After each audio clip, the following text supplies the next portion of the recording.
नमस्कार विद्यार्थी मित्रांनो, इयत्ता 7वीच्या सर्व विद्यार्थी मित्रांचं आपल्या युट्यूब चॅनलवर सहर्ष स्वागत आहे। मुलांनो, पायथागोरसचा सिद्धांत हे आपलं 13वं प्रकरण आपण बघत आहोत। या प्रकरणातील सराव संच 49 आपल्याला बघायचा आहे। या सराव संच 49 मधला पहिला प्रश्न या ठिकाणी सांगितलेला आहे, पुढे काही त्रिकुटे दिली आहेत, त्यातील पायथागोरसचे त्रिकूट ठरवा। त्रिकूट म्हणजे काय बाबा? तर इथं 3 संख्या दिलेल्या आहेत। या 3 संख्यांपैकी या नैसर्गिक संख्यांचा समूह आहे, 3 नैसर्गिक संख्यांचा। या 3 नैसर्गिक संख्यांच्या समूहापैकी मोठ्या संख्येचा वर्ग हा इतर 2 संख्यांच्या वर्गांच्या बेरजे एवढा जर असेल तर हे पायथागोरसचं त्रिकूट आहे असं म्हणायचं। का म्हणायचं? कारण आपण बघितलेलं आहे, पायथागोरस नावाच्या गणितज्ञानं काटकोन त्रिकोणावर एक सिद्धांत मांडला की काटकोन त्रिकोणाच्या कर्णाचा वर्ग हा इतर 2 बाजूंच्या वर्गांच्या बेरजे एवढा असतो। मग कर्ण, काटकोन त्रिकोणामधला कर्ण हा इतर 2 बाजूंपेक्षा कसा असतो? मोठा असतो बेटा। म्हणजेच काटकोन त्रिकोणामधला जर समजा या 3 या संख्यापैकी ही संख्या जी आहे 5, ही जर कर्णाची लांबी असेल तर इतर 2 बाजूंच्या वर्गांच्या बेरजे एवढा जर याची लांबी आली, याचा वर्ग आला, म्हणजेच मोठ्या संख्येचा वर्ग आला, तर ते त्रिकूट आहे असं म्हणायचं। म्हणजेच हे पायथागोरसचं त्रिकूट आहे असं आपण म्हणू शकतो।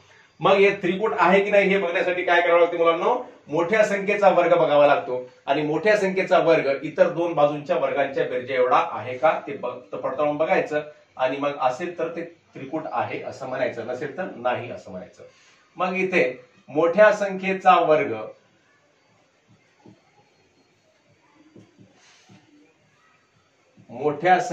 वर्ग बरोबर आहे 5 चा वर्ग। मोठी संख्या कोणती आहे बेटा? 5। 5 चा वर्ग किती होतो? 25। इतर 2 बाजूंच्या वर्गांची, इतर 2 संख्यांच्या वर्गांची बेरीज, इतर 2 संख्यांच्या वर्गांची बेरीज बरोबर आहे 3 चा वर्ग अधिक 4 चा वर्ग।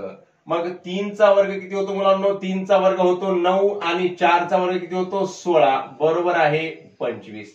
मग आता इथं मोठ्या संख्येचा वर्ग बरोबर इतर 2 संख्यांच्या वर्गांचे बेरजे बरोबर जर असेल, मग आता इथं दोन्ही बरोबर आहेत, येथे 25 बरोबर आहे, किंवा मग असं लिहा आपण वाटल्यास, मोठ्या संख्येचा वर्ग म्हणजेच 5 चा वर्ग बरोबर आहे 3 चा वर्ग अधिक 4 चा वर्ग। येथे मोठ्या संख्येचा वर्ग इतर 2 संख्यांच्या वर्गांच्या बरोबर आहे, म्हणून हे 3, 4, 5 हे पायथागोरसचं त्रिकूट आहे। 3, 4, 5 हे पायथागोरसचे त्रिकूट आहे असं आपण म्हणू शकतो।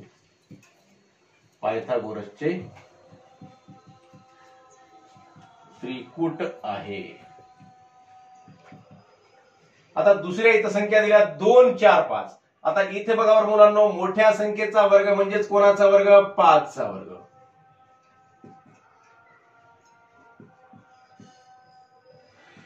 मोठ्या संख्येचा वर्ग बरोबर आहे 5 चा वर्ग बरोबर आहे 25। इतर 2 संख्यांच्या वर्गांची बेरीज,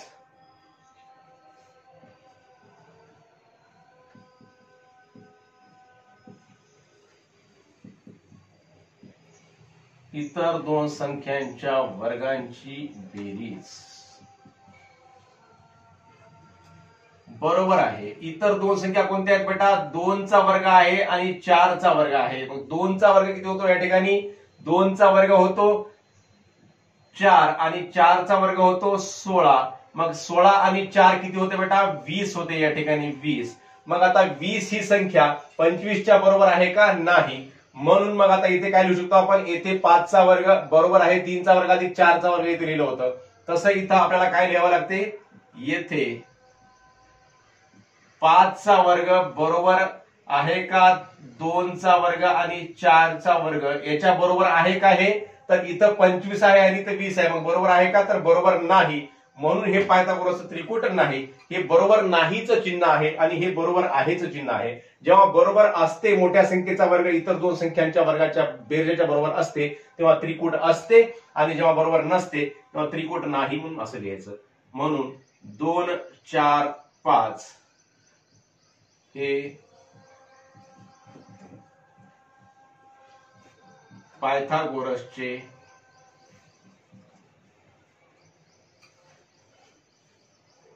त्रिकूट नाही। आता तिसरा उपप्रश्न याच्यातला 4, 5, 6 या संख्या सांगितल्या बेटा। मग याच्यातल्या मोठी संख्या कोणती आहे? 6। मग मोठ्या संख्येचा वर्ग,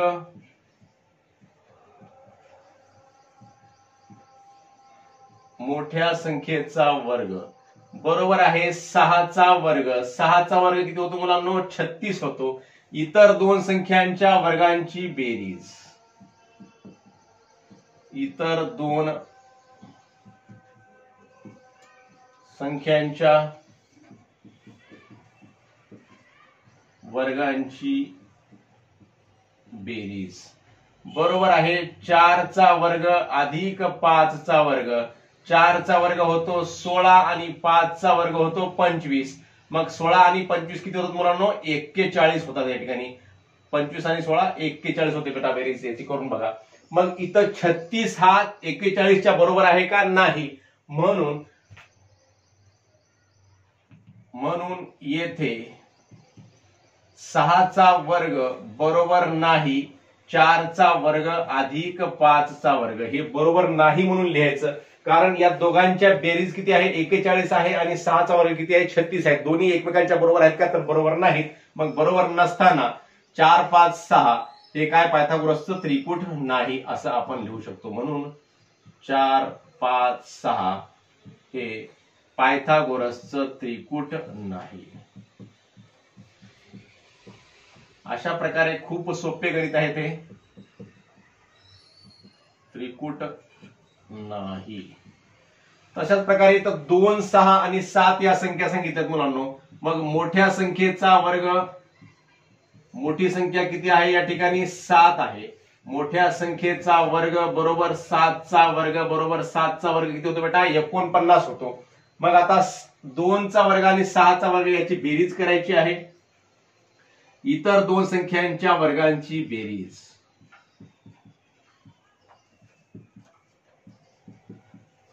इतर दोन संख्यांच्या वर्गांची बेरीज बरोबर आहे इतर दोन संख्या 2 चा वर्ग अधिक 6 चा वर्ग बरोबर 2 चा वर्ग 4 आणि 6 चा वर्ग 36 बरोबर 36 आणि 4 ची बेरीज किती होते बेटा? 40 होते। आणि 7 चा वर्ग किती आलेला आहे? 49 आलेला आहे। मग इथे लिहू शकता आपण, म्हणून येथे 7 चा वर्ग बरोबर नाही 2 चा वर्ग अधिक 6 चा वर्ग, हे बरोबर नाहीत। म्हणून 2, 6, 7 हे पायथागोरसचे त्रिकूट नाही। पायथागोरसचे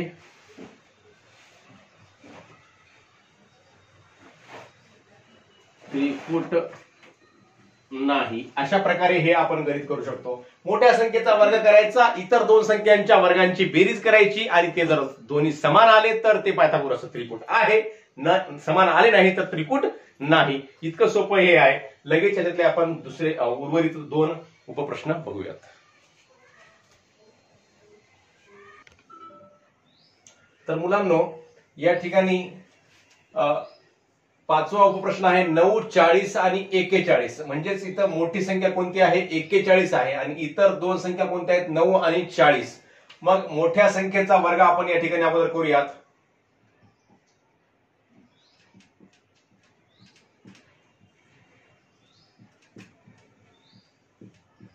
मोठ्या संख्येचा वर्ग बरोबर आहे 41 चा वर्ग बरोबर आहे। आता 41 चा वर्ग किती होतो बेटा? तर 41 गुणिले 41 म्हणजेच 41 चा वर्ग होतो। 41 गुणिले 41, 41 एक 41 ला 1 हातचे आले 4 आणि 41 चौक 164, 164 आणि 4 168 म्हणजे 1681 होतो 41 चा वर्ग मुलांनो। मग 1681 असं आपण या ठिकाणी लिहूयात। मग आता इतर दोन संख्यांच्या वर्गांची बेरीज,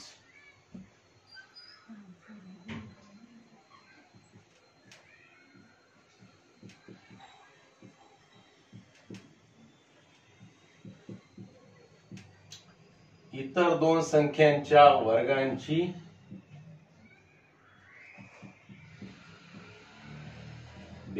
बरोबर आहे. मग इतर दोन संख्यांच्या वर्गांची बेरीज म्हणजेच 9चा वर्ग अधिक 40चा वर्ग असं आपण याला लिहू शकतो. मग 9चा वर्ग किती आहे मुलांनो? 9चा वर्ग होतो 81 आणि 40चा वर्ग 4 चौक 16 म्हणजेच 40चा वर्ग 16च्या पूर्ण या शून्याचा वर्ग डबल शून्य म्हणजेच 1600.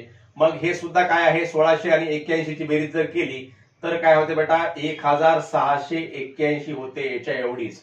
मग आता येथे 41चा वर्ग बरोबर आहे 9चा वर्ग अधिक 40चा वर्ग. म्हणजे ह्या 41चा वर्ग जो आहे तो 9चा वर्ग आणि 40चा वर्ग यांच्या बेरजेच्या बरोबर आहे. 1681 बरोबर 1681.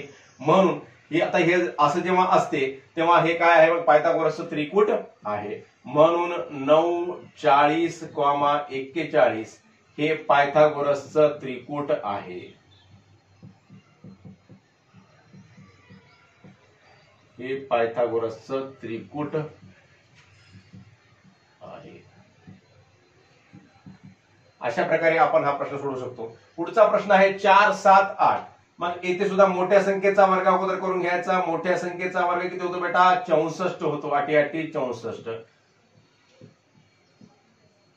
आपल्याला बघितल्याबरोबर हे कळायला पाहिजे की त्रिकूट आहे की नाही. तर हे बघितल्याबरोबर आपण ओळखायला पाहिजे. 7चा वर्ग 49 आणि 4चा वर्ग 16. 49 आणि 16 63 होतात. मग इथं 64 पाहिजे. 8चा वर्ग 64 आहे म्हणून हे त्रिकूट नाही असं आपण बघितल्याबरोबर सुद्धा सांगू शकतो. परंतु आपण इथे याला पूर्णपणे सोडवूयात. इतर दोन संख्यांच्या वर्गांची बेरीज. इतर दोन संख्यांच्या वर्गांची बेरीज.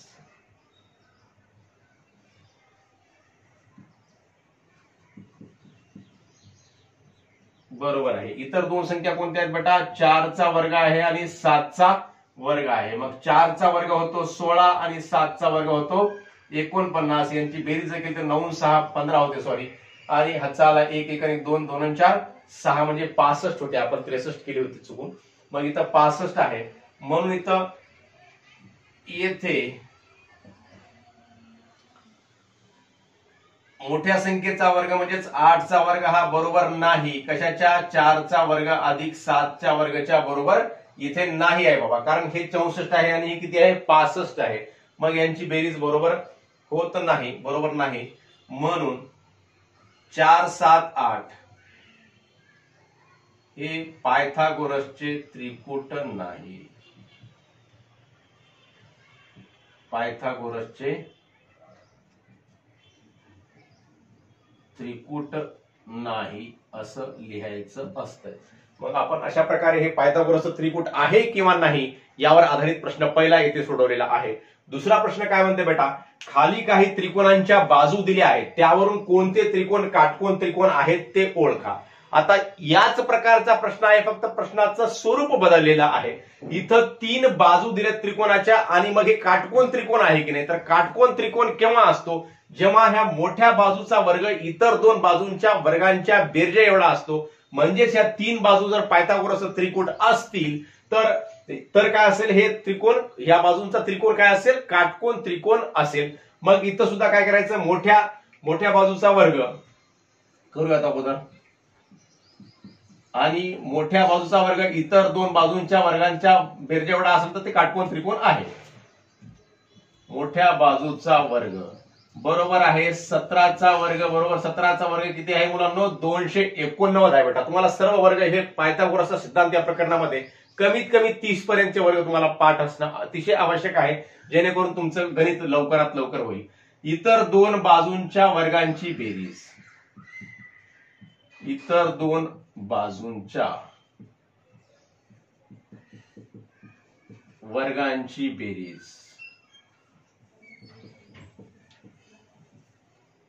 बरोबर आहे 8चा वर्ग अधिक 15चा वर्ग. आता 8चा वर्ग किती होतो मुलांनो? 8चा वर्ग होतो 64 आणि 15चा वर्ग होतो 225. बरोबर आहे. 4 आणि 5 किती? 9 आणि 6 आणि 2 किती? 8. आणि 2 ला 2 289 म्हणजेच मोठ्या बाजूचा वर्ग इतर दोन बाजूंच्या वर्गांच्या बेरजे एवढा या ठिकाणी आलेला आहे. म्हणून हे काय आहे मग काटकोन त्रिकोण आहे. येथे 17चा वर्ग बरोबर आहे 8चा वर्ग अधिक 15चा वर्ग, म्हणून 8 15 17 हे पायथागोरसचे त्रिकूट आहे. पायथागोरसचे त्रिकूट आहे.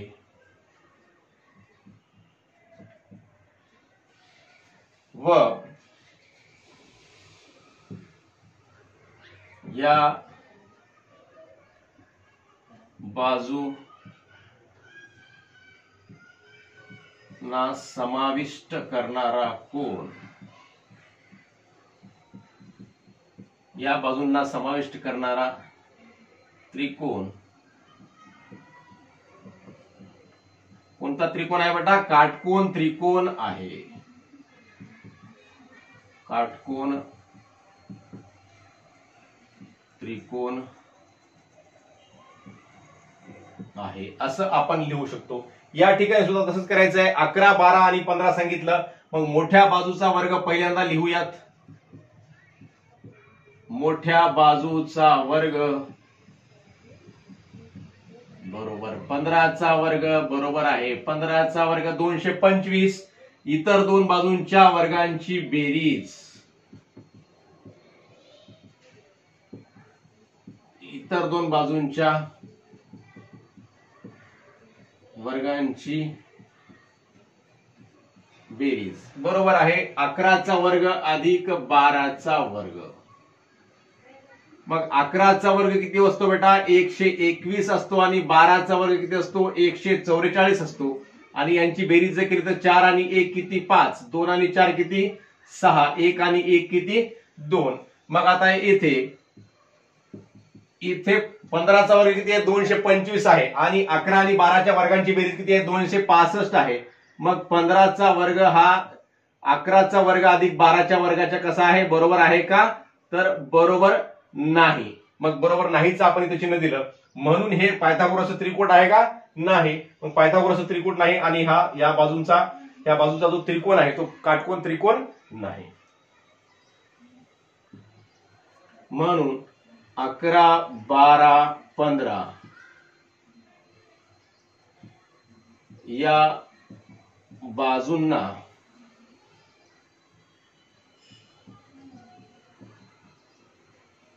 समाविष्ट करणारा त्रिकोण काटकोन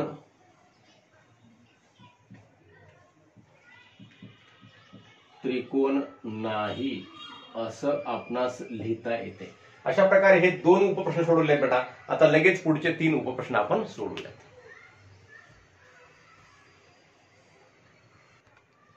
तर मुलांनो इथं तिसरा उपप्रश्न आहे या दुसऱ्या प्रश्नातला 11 60 आणि 61. आता इथे मोठ्या संख्येचा वर्ग, मोठ्या बाजूचा वर्ग, मोठ्या बाजूचा वर्ग बरोबर आहे 61चा वर्ग बरोबर. आता 61चा वर्ग किती होते बरं? या ठिकाणी बघा 61 गुणिले 61 करून 61 एका 61 ला 1 हातचे आले 6 आणि 61 सख म्हणजे 61 गुणिले 6 360 आणि 360च्या वर 6 म्हणजेच 366. 366 आणि 6 372 म्हणजे 3721 होतो 61चा वर्ग मुलांनो. मग 3721. मग आता काय करायचं? आपल्याला 11चा आणि 60चा इतर दोन बाजूंच्या वर्गांची बेरीज करायची आहे.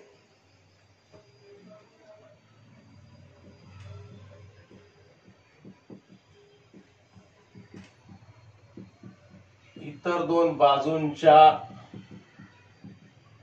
वर्गांची बेरीज बरोबर आहे 11चा वर्ग अधिक 60चा वर्ग. मग 11चा वर्ग होतो 121 आणि 60चा वर्ग म्हणजे 6चा वर्ग होतो 36 म्हणजे 36च्या पुढे 2 शून्य म्हणजे 3600 होतो बेटा. मग यांची बेरीज जर केली तर 1 आणि 0 1, 2 आणि 0 2, 1 आणि 6 7 आणि 3 ला 3 म्हणजे 3721 याच्या बरोबरच आलेला आहे. मग इथे आपण लिहू शकतो येथे 61 चा वर्ग बरोबर आहे 11 चा वर्ग अधिक 60 चा वर्ग, म्हणजेच ह्या मोठ्या बाजूचा वर्ग इतर दोन बाजूंच्या वर्गांच्या बेरजे एवढा आहे. म्हणून 11 60 आणि 61 या बाजून या हे जे माप आहेत हे माप कशाचे आहेत? काटकोन त्रिकोणाच्या बाजूची आहेत. म्हणून 11 60 61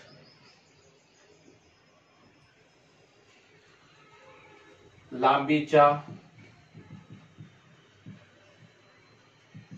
बाजूंना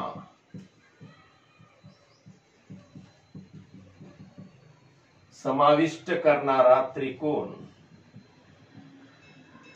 कोणता त्रिकोण आहे बेटा? काटकोन त्रिकोण आहे.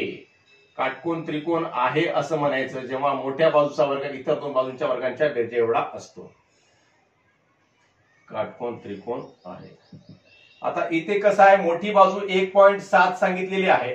मग मोठ्या बाजूचा वर्ग किती होतो बेटा? मोठ्या बाजूचा वर्ग येतो 1.7 चा वर्ग.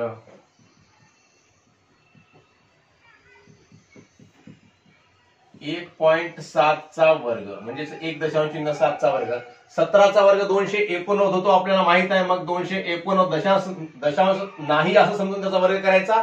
मग 289 मध्ये 2 आणि 8च्या मध्ये इथं दशांश चिन्ह येते बेटा, कारण इथं दशांश स्थळ एक स्थळानंतर आहे आणि याचा वर्ग आहे म्हणजे 2 वेळेस म्हणजे 1.7 चा गुणाकार म्हणजे इथं 2 स्थळात दशांश चिन्ह येते म्हणजे 2.89 येते उत्तर तसं. मग इतर दोन बाजूंच्या वर्गांची बेरीज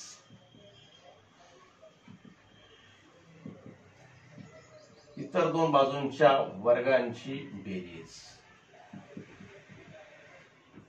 बरोबर आहे 1.5 चा वर्ग अधिक 1.6 चा वर्ग बरोबर आहे 1.5 चा वर्ग किती होतो मुलांनो? 2.25 येतो, कारण 15 चा वर्ग 225 आहे आणि 16 चा वर्ग आहे 256 आहे. 256 म्हणजे 2.56 येतो या ठिकाणी. मग यांची बेरीज किती होते बेटा? तर 5 आणि 6 11 ला 1 हातचा आला 1 2 आणि 3 3 आणि 5 8 आणि 2 आणि 2 किती? 4 4.81. येथे 1.7 चा वर्ग हा इतर दोन बाजूंच्या वर्गांच्या बेरजे एवढा आहे का? तर नाही. 1.5 चा वर्ग बरोबर नाही.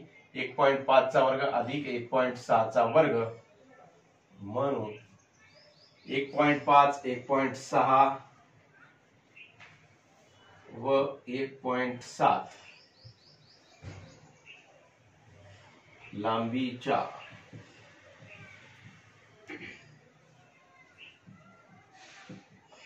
बाजूंना समाविष्ट करणारा त्रिकोण काटकोन त्रिकोण आहे.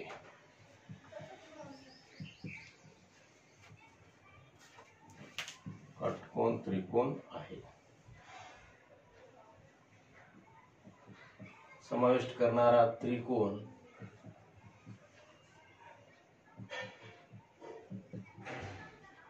काटकोन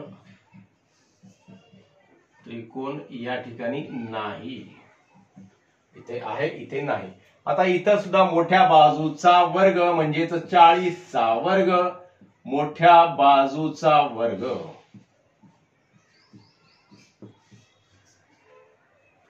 बरोबर आहे 40 चा वर्ग. बरोबर 40 चा वर्ग किती मुलांनो? 1600 होतो, कारण 4 चा वर्ग 16 आणि 0 चा वर्ग पुढे डबल 0 आणि इतर दोन बाजूंच्या वर्गांची बेरीज इतर दोन बाजूंच्या वर्गांची बेरीज बरोबर आहे 20 चा वर्ग अधिक 30 चा वर्ग. 20 चा वर्ग होतो 400 आणि 30 चा वर्ग होतो 900. 400 आणि 900 होतात 1300. म्हणून येथे 40 चा वर्ग बरोबर नाही 20 चा वर्ग अधिक 30 चा वर्ग. हा 40 चा वर्ग 20 चा वर्ग आणि 30 चा वर्ग यांच्या बेरजे एवढा नाही आहे. म्हणून 40 20 व 30 लांबीच्या बाजूंना समाविष्ट करणारा त्रिकोण, समाविष्ट करणारा त्रिकोण काटकोन त्रिकोण आहे का बेटा? तर नाही, काटकोन त्रिकोण नाही. अशा प्रकारे पायथागोरसचं त्रिकूट कसं ओळखायचं आणि दिलेल्या बाजू ह्या काटकोन त्रिकोणाच्या बाजू आहेत का, दिलेल्या बाजूंना समाविष्ट करणारा त्रिकोण काटकोन त्रिकोण आहेत का, हे दोन्ही बाजू दोन्ही प्रश्न जवळपास सारखेच आहेत बेटा. अशा प्रकारे आपण हे 2 प्रश्न या ठिकाणी सोडवलेले आहेत. तुम्हा सर्वांना हा व्हिडिओ समजला असल्यास नक्की आपल्या मित्रांना शेअर करा व व्हिडिओवर लाईक व कमेंट सुद्धा अवश्य करा. पुन्हा भेटूयात नवीन प्रकरणासह. धन्यवाद.